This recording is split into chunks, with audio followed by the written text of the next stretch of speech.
One of the more interesting features in Android 4.0 Ice Cream Sandwich has to be the face unlocking mechanism. I'm going to try to demonstrate that for you here. Go into security settings and we'll set it up.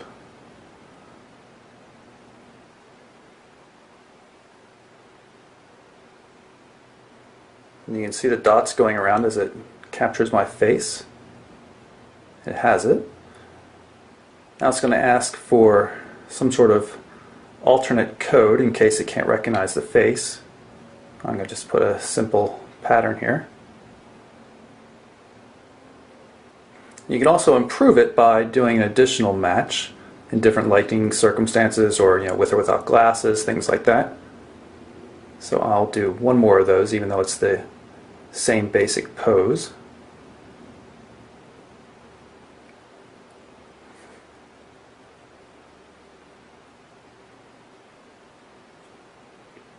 And there we go.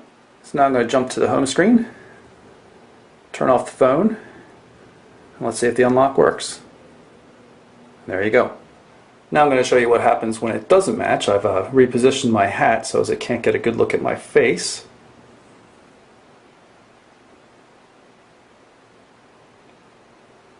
And you'll see it says that it can't find a match and it asks for the pattern code instead. While the face unlock feature is certainly fun and cool, it's not really all that secure since it could be fooled by a simple printed photo. There's another neat security related feature though on the device. You can encrypt your phone with a PIN, and it takes about an hour and a half and AC power supply to go through when you're first doing it. But from that point forward, unless a PIN's entered when the device is initially powered up, everything remains encrypted, so nobody will be able to get to your data. While we're in settings here, I'm going to jump down to developer options and show you some neat things.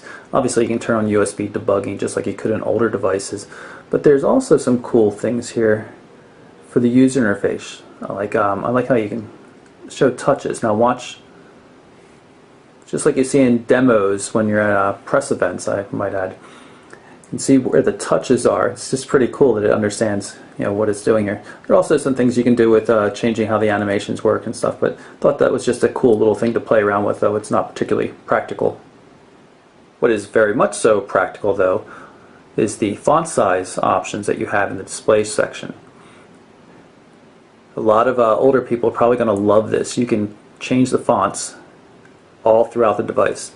Fonts everywhere will become larger or smaller. So notice right here the size of the word email and things in the main menu here. If I jump back to settings again and put it down to small, you'll see how everything changes. So you can much more customize the look of your device. In addition to the large font size, there's also some other options here for making things easier for people with sight problems. A system called TalkBack. I'm going to turn this on, and it's basically going to announce everything that's happening. Ringer vibrate. Ringer 55%.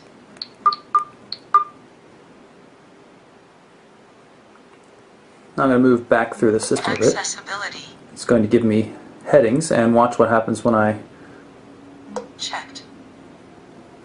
Not checked. Settings.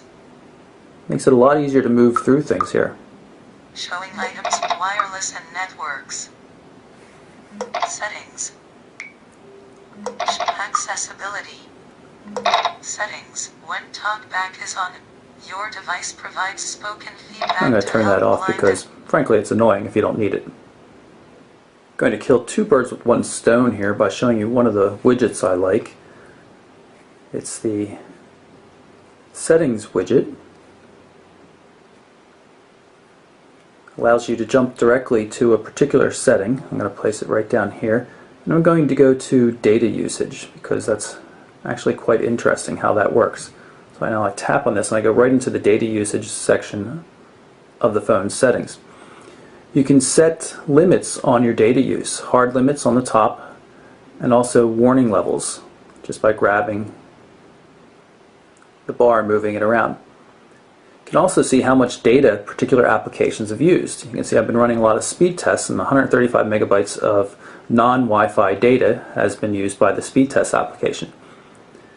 You can then tap through and restrict the data so that it'll only work on Wi-Fi, for example, and you get a lot better control over what your apps are doing and not doing. You can also get some cool information by moving from day to day and see how much data used at one specific time. People that are on relatively limited data plans are going to find this to be a real boon. And lastly, I want to jump into some of the keyboard settings so you can see how things have evolved from the initial versions of Android. You have options for spell correction, of course, voice input, settings for the Android keyboard. The haptics on the device are very, very subtle. Actually, I'm not normally into vibration haptics when you're pressing on a key, but the haptics in general on the Galaxy Nexus have been really, really well done. Another thing I like is you can add in additional dictionaries. Say you want to, in my case, I speak German, so I might want to put the German dictionary in there as well. Also, some advanced settings, such as including contact names in your dictionary. There's also a user dictionary as well. And here we can take a look at the personal dictionary, and I have a couple of words that pertain to me quite often. You can see I added my last name, which is not really necessary since the contacts were in there, but this is when I was first setting up the phone. Also added the word mobile burn. You can add other words quite easily too. Let's demonstrate the previously mentioned voice input. This is a test message, period. Notice how it works in real time, period.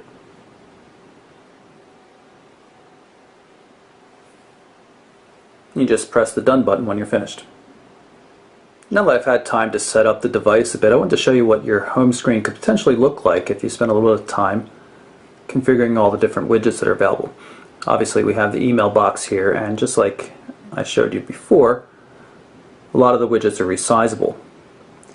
This here is a gallery widget. It's tied to a particular album in the gallery where you can have it randomly select images. Previously showed you how folders work, the power bar shortcuts, news and weather up top.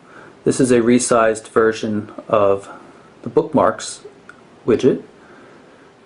Shortcuts for direct dialing, opening the contact, or sending a direct message. There's even a widget for checking traffic. This will show traffic levels between where you are and the destination that you predefine. Shortcuts for email inboxes, or in this case to the combined email box. This widget here for contact shows the recent status message updates. This is Dan here. Setting shortcuts. This one is particularly useful down here. You define a location and it will automatically give you travel directions to it. In this case I have GPS turned off. Turn that back on. Useful, so you could pre-configure something for home and it'll always show you how to get home. And now Google Plus comes pre-integrated into the device, so you have access to Google Plus widgets and full functionality from the regular application as well. I want to take a look at the Contacts application because it has a couple of neat features and a couple of things that just kind of rub me the wrong way. For one, the general look of Android, you can see it's a dark background with bright colors. You see that just about everywhere. When you jump into Contacts, all of a sudden it looks like it's a Twitter application. You know, the white background and the bright blues and everything. It's still pretty, it just doesn't look like it was designed by the same team at Google.